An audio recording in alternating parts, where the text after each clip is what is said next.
Inilah CTN Channel, memulihkan dan membangun.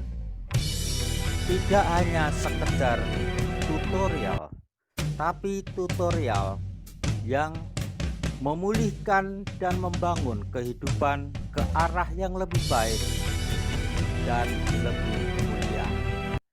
Selamat menikmati. Jangan lupa tekan subscribe dan like ya. Terima kasih atas dukungannya.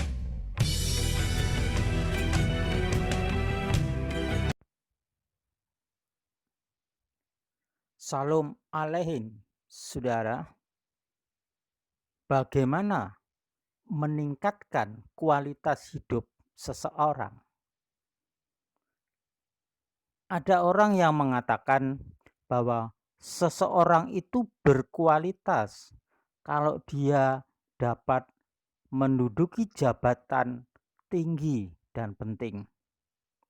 Bagaimana saudara kalau seseorang dengan jabatan penting, jabatan tinggi itu suka korupsi? Berkualitaskah itu? Ada orang lain juga, saudara-saudara, yang berpendapat bahwa seorang itu berkualitas kalau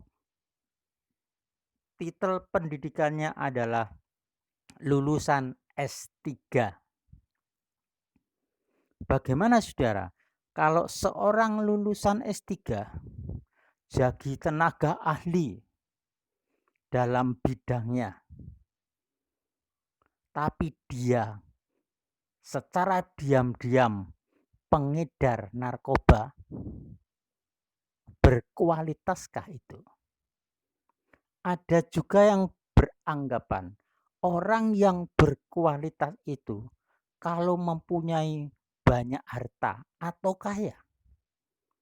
Bagaimana saudara-saudara? Seorang yang banyak hartanya, seorang yang kaya, tapi selalu menindas buruh, menindas karyawannya, berlaku semena-mena terhadap karyawannya. Berkualitaskah itu? Ada juga yang beranggapan bahwa seorang yang berkualitas itu adalah seorang rohaniwan atau seorang ulama. Bagaimana saudara kalau seorang rohaniwan, seorang ulama, atau seorang ustadz,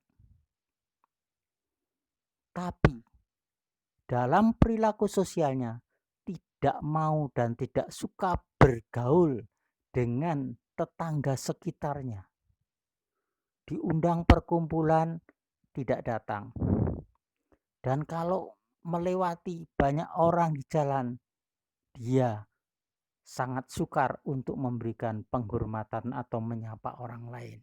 Jadi hidupnya menyendiri. Karena apa? Kalau bergaul banyak orang, merasa nanti tercemar dengan kehidupan mereka yang dipandangnya tidak suci. Bagaimana saudara? Apakah itu seseorang yang berkualitas? Saudara-saudara, siapakah sebenarnya manusia itu? Kita akan melihat pada waktu penciptaan. Ketika Tuhan Sang Pencipta langit dan bumi menciptakan seorang manusia pada mulanya, dia membentuk dari debu tanah liat yang terkena embun air, kemudian dibentuk dalam bentuk manusia sesuai citranya. Patung itu, tanah liat berbentuk patung dalam wujud manusia sesuai citra penciptanya sendiri. Itu sudah jadi benda yang dari tanah yang sudah berwujud manusia secitra dengan penciptanya itu tidak bisa apa-apa, hanya seperti patung biasa. Dan Sang Pencipta menghembuskan nafas kehidupan melalui hidung patung yang dari tanah liat tadi. Ketika nafas kehidupan atau roh kehidupan itu masuk ke dalam dia, maka mujizat terjadi. Dia menjadi manusia, yaitu jiwa yang hidup. Atau terjadilah bentuk baru ciptaan yang hanya dari debu tanah setelah dihembusi roh kehidupan atau roh dari Tuhan itu masuk menyatu dengan tubuh tadi yang dari tanah liat, terjadilah yang namanya jiwa yang hidup.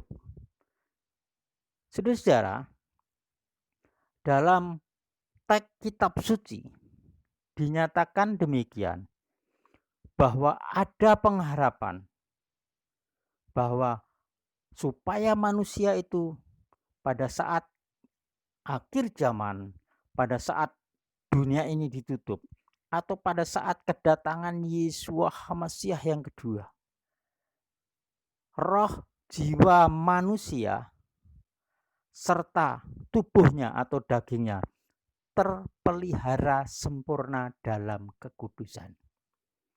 Ini menunjukkan pada kita bahwa sesuai penciptaan tadi, seseorang itu terdiri dari 3 unsur yang hidup, yaitu roh manusia,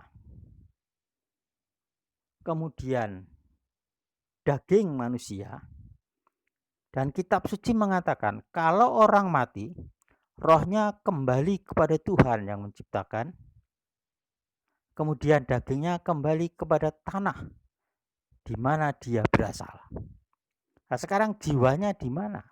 Jiwanya hilang. Jiwa itu terbentuk ketika daging menyatu dengan roh. Timbullah yang namanya jiwa. Sehingga di dalam diri seseorang itu ada 3 komponen yang aktif, yaitu roh, jiwa, dan daging. Itu aktif. Dan itu mempunyai spesial sendiri dalam aktivitasnya. Saudara-saudara, kita melihat di sini bagaimana hubungan antara ketiganya itu supaya berkualitas. Dan kita bisa melihat dalam kehidupan sehari-hari, saudara. Ada seorang yang lumpuh pakai kursi roda, dia sudah tua. Tapi saudara, mulutnya itu tidak bisa dikendalikan. Tiap hari dia selalu memarahi istrinya, memarahi anak-anaknya, pembantunya. Ya, sering marahnya itu dengan disertai melemparkan apa yang dia pegang, jangan gelas yang dia bawa, melemparkan. Saudara tahu, dagingnya lemah lumpuh, tapi mulutnya berkata-kata kasar, marah-marah. Mana yang dominan itu, saudara? Itu adalah emosinya. Emosi itu bagian dari kejiwaan seseorang. Dan kita mengetahui bahwa jiwa terdiri dari unsur emosi, kemudian pikiran, dan yang ketiga adalah kehendak. Itu adalah tingkat jiwa. Antara ketiganya, roh, jiwa, dan badan, itu mana yang paling dominan menguasai, itulah yang muncul dalam bentuk kehidupan. Nah, itulah saudara-saudara contohnya. Nah, kita melihat di sini ketiga dari unsur manusia tadi. Kita lihat yang pertama adalah unsur daging atau dikenal dengan tubuh manusia. Kehidupan daging itu adalah kehidupan yang berkaitan dengan faktor-faktor eksternal seseorang. Dalam hubungannya dengan orang lain, hubungannya dengan binatang atau hewan, hubungannya dengan alam fisik sekitarnya. Itulah berkaitan dengan kelima panca indera yang ada di dalam tubuh atau daging seseorang. Daging inilah yang selalu berkaitan dengan unsur luar. Kalau orang dipukul, yang sakit itu dagingnya. Ada orang yang dipukuli, dagingnya sakit. Tapi dia tidak marah, tidak balas dendam. Itu berarti jiwanya baik. Dagingnya menolak pukulan, tetapi jiwanya menerima. Tetapi ada juga, saudara, jiwanya dipukul dengan kata-kata kasar dari orang lain, dimarahi, jiwanya menerima, tapi dagingnya yang memberontak. Dia memukul orang yang mengata-ngatai tadi. Jadi disinilah, saudara, ada terjadi keterlibatan antara unsur jiwa, daging, dan roh. Karena ketiganya itu hidup terus, saudara, tiap hari.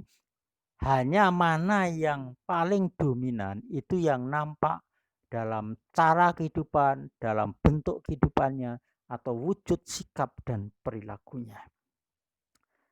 Saudara-saudara,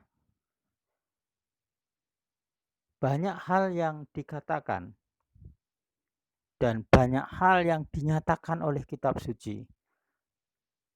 Yang jelas dikatakan bahwa perbuatan daging itu harus dihentikan kalau manusia mau berkualitas. Artinya, perbuatan daging itu perbuatan yang berkaitan dengan unsur-unsur eksternal tadi. Misalkan apa, saudara? Selingkuh. Apalagi, saudara? Berkelahi. Ya, melempari rumah orang. Mengebom gedung. Itu semua adalah kedagingan. Orang yang melakukan persundalan, pelacuran, itu adalah perbuatan daging. Orang yang jadi preman, melakukan kekerasan, kekejian terhadap pihak lain, itu adalah perbuatan daging, saudara-saudara. Jadi kita mengerti di sini bagaimana perbuatan daging itu mesti harus dihentikan. Artinya bukan tubuhnya tidak melakukan sesuatu, tapi perbuatan daging yang jahat yang harus dihentikan kalau mau jadi berkualitas. Lantas bagaimana dengan jiwanya, saudara? Ada orang yang suka sedih sekali, tapi suka marah-marah, mengalami kegelisahan di dalam hidupnya, kemudian mengalami tekanan, ketakutan, kekesalan. Itu semua apa, saudara? Itu terjadi dalam tingkat jiwa, emosi seseorang. Jadi emosi itu berkaitan dengan rasa senang, rasa susah, rasa takut, tapi juga rasa berani, rasa percaya, tapi juga bimbang, rasa gelisah, kesal, marah, dan seterusnya. Itu berkaitan dengan emosi kejiwaan di dalam jiwa seseorang. Dan unsur pikiran dalam jiwa seseorang meliputi orang yang mengeluarkan gagasan atau ide, mengeluarkan pendapat atau opini, orang yang merencanakan sesuatu, mengkhayalkan sesuatu, berhalusinasi atau merenungkan sesuatu, itu adalah tingkat pikirannya, saudara. Dan tingkat kehendak atau kemauan dalam kehidupan jiwa seorang adalah merupakan daya dorong untuk bersikap dan bertindak. Oleh karena itu, saudara, bisa dikatakan bahwa jiwa itu adalah perkawinan antara roh dan daging. Nah, bagaimana dengan kehidupan roh? Kehidupan roh adalah kehidupan yang berkaitan dengan Sang Pencipta. Apa itu? Segala kegiatan yang berkaitan dengan Sang Pencipta. Misalkan orang memuji, menyembah, kemudian orang meninggikan Sang Pencipta. Orang yang mengambil dalam rohnya satu kemuliaan, menyediakan rohnya untuk mendengar Sang Pencipta berfirman. Itu adalah berkaitan dengan roh seseorang. Jadi roh seseorang adalah satu kehidupan yang berkaitan dengan Tuhan yang menciptakan, yang memberikan roh itu. Oleh sebab itu, saudara-saudara, roh ini sering disebut hati nurani yang murni. Sehingga orang yang melakukan kejahatan, dosa terus-menerus, bisa dikatakan adalah rohnya mati. Mati artinya tidak aktif. Dengan demikian orang itu yang bekerja tiap harinya apa, saudara? Yang dominan adalah jiwa dan tubuhnya atau jiwa dan dagingnya. Jadi sedih kemudian diwujudkan dalam kedagingan. Tidur terus, tidak mau bekerja. Hatinya kesal, iri, dengki. Itu jiwanya seperti itu, saudara, dominan. Akhirnya dilampiaskan melalui kedagingannya. Memukul orang lain. Berbuat jahat kepada orang lain. Adanya seperti itu tiap hari, saudara. Mungkin saudara pernah menjumpai tetangga atau teman tiap hari mesti bertengkar. Tiap hari keluarga itu pasti marah-marah. Bahkan ada yang membanting-banting benda-benda tertentu. Itu hampir tiap hari terjadi. Seperti apakah orang seperti itu, saudara? Di dalam pemandangan tadi, kita dapat melihat itu yang dominan adalah kedagingannya. Atau mereka hidup dalam tingkat jiwa. Demikian juga, saudara-saudara, dalam kehidupan kerohanian. Ada orang yang aktif bergereja. Lonjak-lonjak memuji, kalau nyanyi luar biasa, semangatnya luar biasa ketika di dalam lingkungan gereja. Setelah keluar dari gereja, saudara, hidupnya berbeda jauh dengan kehidupan dalam gereja tadi. Dia di luar seperti orang dunia, bahkan perbuatannya lebih dari orang dunia. Kata-kata kotornya keluar dari mulutnya selalu terjadi. Kemudian acuh tak acuh terhadap orang lain. Lebih-lebih lagi apa, saudara? Dia sering melakukan pelecehan seks. Apakah itu berkualitas, saudara? Itu adalah kedagingan yang kuat, bukan roh. Sehingga kehidupan orang itu kita mengerti di sini, rohnya sedang mati atau tidak aktif. Rohnya sedang lemah atau dalam tingkat daya yang paling lemah di antara jiwa dan daging. Dalam penguasaan hidupnya hanya daging dan jiwanya yang kuat. Oleh karena itu, saudara, Rasul Saul pernah mengatakan, dulu kami mati oleh dosa-dosamu, sekarang hidup. Apa yang mati, saudara? Padahal dia diajak omong oleh Saulus. Yang mati adalah rohnya. Artinya tidak aktif karena ditutup, ditekan oleh namanya dosa. Bagaimana roh itu bisa hidup? Suatu kehidupan pasti dengan darah. Binatang, manusia, dan makhluk hidup yang lain tanpa darah akan mati. Demikian juga roh manusia akan mati tanpa darah. Dan yang bisa menghidupkan roh manusia adalah darah yang hidup. Darah yang kekal, darah yang dari Sang Pencipta, yaitu darah Yeshua HaMashiach. Nah, itulah, saudara, kalau roh orang itu sudah hidup karena darah Yesus, maka roh itu akan terus berkembang. Kalau mau menyediakan dirinya bertumbuh, roh itu akan bertumbuh dan berkembang, saudara, semakin besar dan kuat. Akhirnya kalau roh itu sudah kuat, akan menguasai jiwa dan kedagingannya. Akhirnya yang terlihat dalam sikap perilaku adalah orang kudus. Tindakannya seperti firman Tuhan bisa dibaca, artinya memancarkan terang, disebut terang dunia, garam dunia, memancarkan kemuliaan.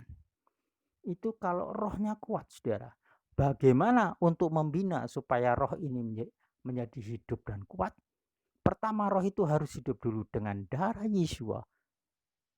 Berarti kita harus dilahirkan kembali dengan tingkat percaya tertentu. Artinya orang harus percaya menerima Yesua dalam hidupnya, mengakui pengorbanannya, kehidupannya, dan masa depan yang akan dinyatakan oleh Yesua itu sendiri dalam hidupnya, mengikuti dia, mengikuti firman-Nya. Berarti ini adalah roh sudah hidup.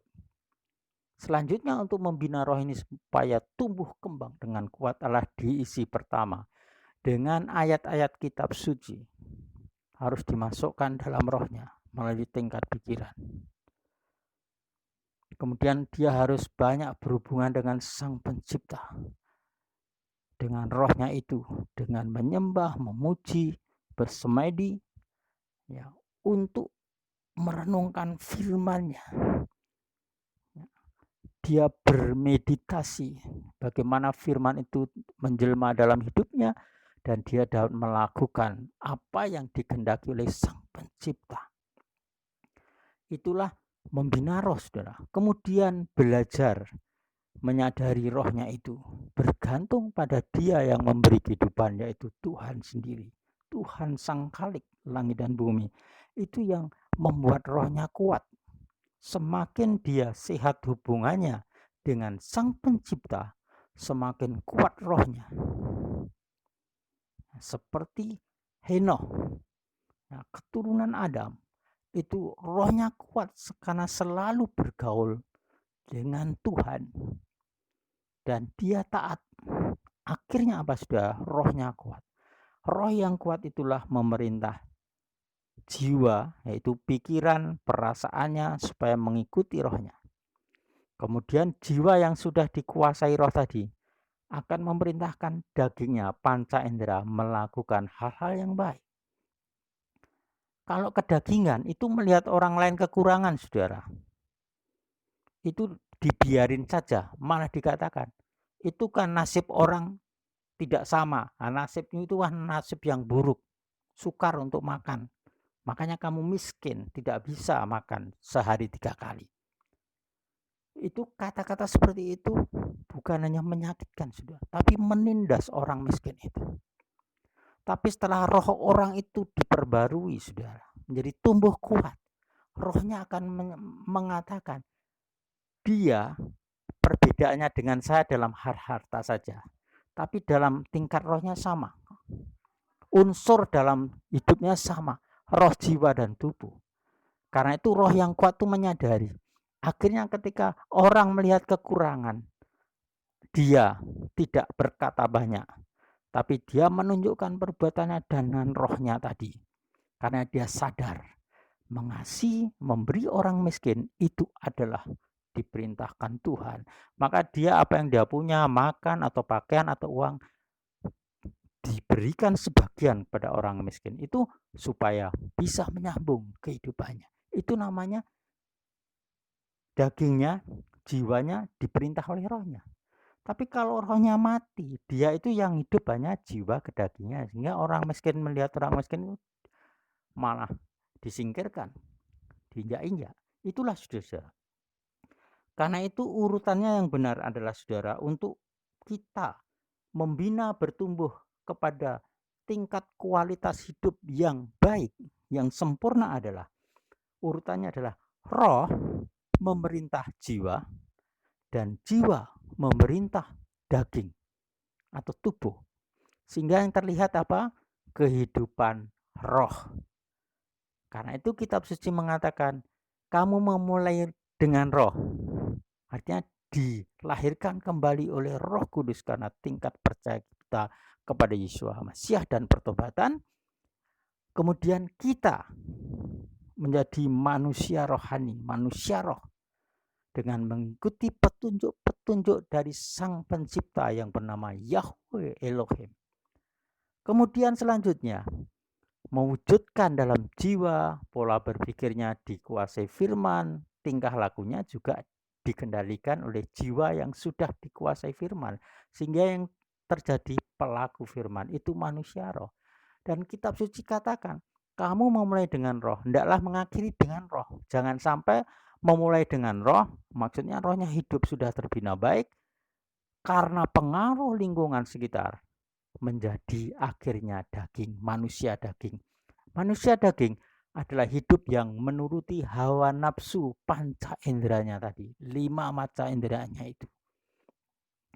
Melihat orang sendirian malam-malam jalan, seorang perempuan menarik, dia tadinya melihat biasa, tapi tergerak kedagingan nafsunya, kemudian dia mercegap perempuan yang sedang jalan malam-malam itu, kemudian memperkosanya. Itu namanya kedagingan, saudara.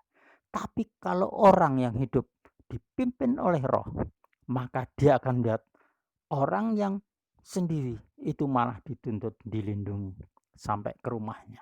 Dia berkorban untuk menyelamatkan orang lain tanpa berbuat kejahatan. Itulah saudara. Karena itu saudara, baiklah kita memahami di sini.